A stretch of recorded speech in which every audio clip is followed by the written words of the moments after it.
I call on Government Order of the Day number 1. Greater Christchurch Regeneration Bill, first reading. Mr Speaker. The Honourable Jerry Brownlee. Mr Speaker, I move that the Greater Christchurch Regeneration Bill be now read a first time. I nominate the Local Government and Environment Committee, Select Committee to consider the bill.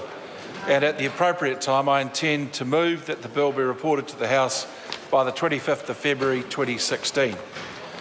Mr Speaker, when we passed the Canterbury Earthquake Recovery Act in 2011, we were responding to a national disaster with significant losses of life and massive damage to houses, commercial buildings, infrastructure and other property.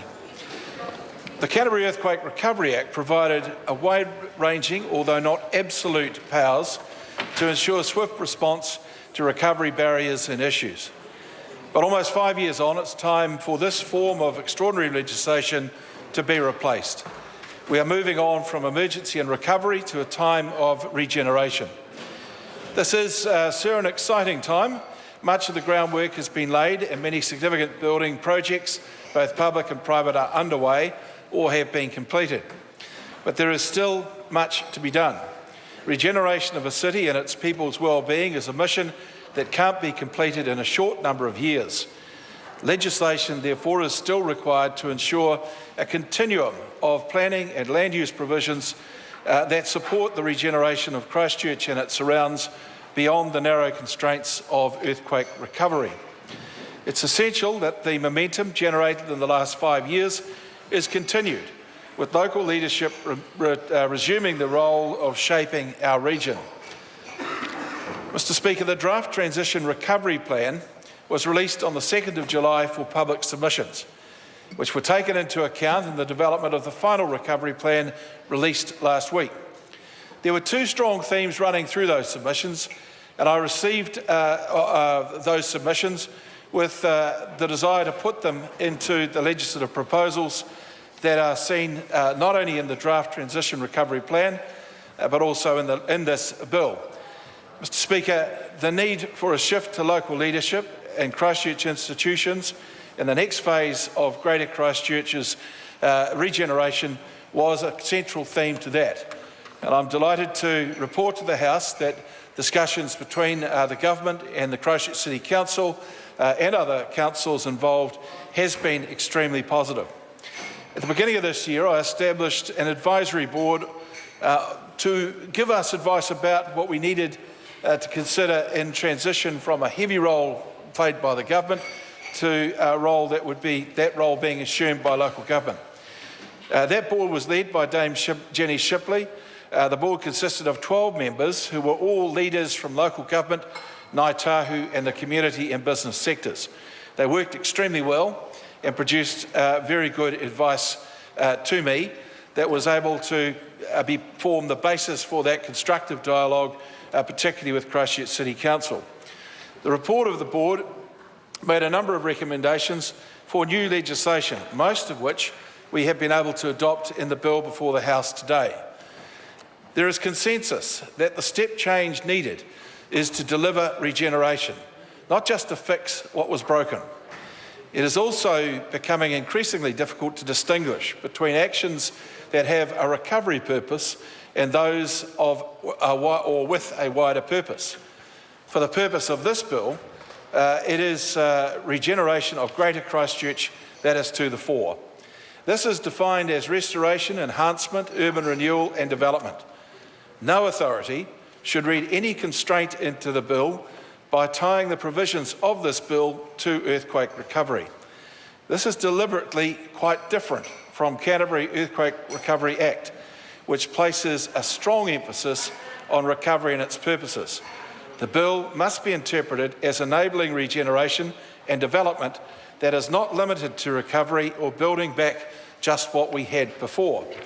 In a similar vein, Regenerate Christchurch will be squarely focused on regeneration and not limited to earthquake recovery.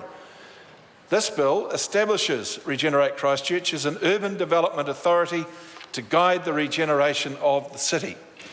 It is an independent body that will provide independent advice. It will have a mandate to get on with the task jointly granted by the Crown and the Council. It will be run by a board of appointees made by both the Crown and the Christchurch City Council with a mix of commercial and strategic skills. The board will also have a representative of Ngāi Tahu, and that person will be appointed in conjunction or in discussion with Ngāi Tahu, the government and the council. Its scope will include central Christchurch, the Christchurch residential red zones and the New Brighton area. Other potential regeneration areas may be added to the schedules in the future. After 5 years, Regenerate Christchurch will have become a fully Christchurch City Council controlled organisation, reflecting the ongoing transition to local institutions over those years. The bill contains a regime which allows development of regeneration plans that make broad changes to planning and land use rules, along with the power to directly change plans and bylaws by public notice. Local leadership will have considerable input into the development of regeneration plans. It's my view, sir, that it will be the regeneration plans will be almost exclusively promoted by local interests. Local authorities, Te Runanga of Ngāi Tahu and Regenerate Christchurch can all propose regeneration plans and lead and consult on their drafting. The new approach will ensure that these powers are exercised in a way that reflects locally driven objectives. These powers will, however, continue to ultimately vest in the Minister. This, I know, will cause some a degree of concern, but I have discussed this extensively with the Minister, with the Mayor of Christchurch and with the Advisory Board, and it is an agreed position that it is the best thing to do given the nature and significance of the powers that are granted under this Act. The bill also contains provisions which are intended to clarify the relationship between regeneration plans, the exercise of powers under the bill, and the powers available to the Chief Executive or Minister outside of the bill. The scope of powers in this bill should not limit or circumscribe the powers that are otherwise available to the government, nor constrain the common law power of elected central government to make decisions. The decision of the Supreme Court in the Quake Outcasts v Canterbury Earthquake Recovery, Minister for Canterbury Earthquake Recovery, invited this clarification, and these clauses make it beyond doubt and should be seen as removing any cloud that may influence the thought coming from the bench. The bill contains a number of powers relating to land, such as the power to acquire and dispose of land, and undertake work such as the demolition of buildings. These powers are necessary to support the regeneration of Christchurch.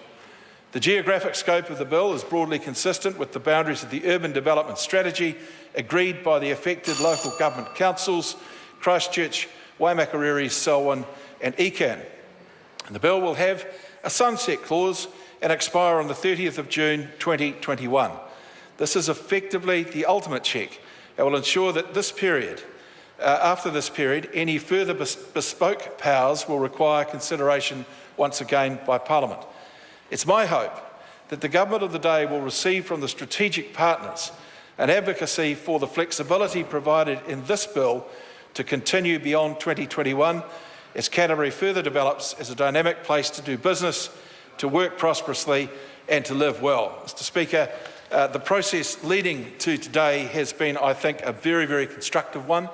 I've very much appreciated the way in which the local authorities have worked with the government, firstly stating clearly the needs that they see they would have going forward from this point, but also recognising that the landscape changed, well, literally, figuratively and significantly after the 2011 event, and that it now is a time for the entire Greater Christchurch area, including Waimakariri and Selwyn districts, to regenerate themselves, and this bill, sir, gives them the tools to do that. I commend it to the House.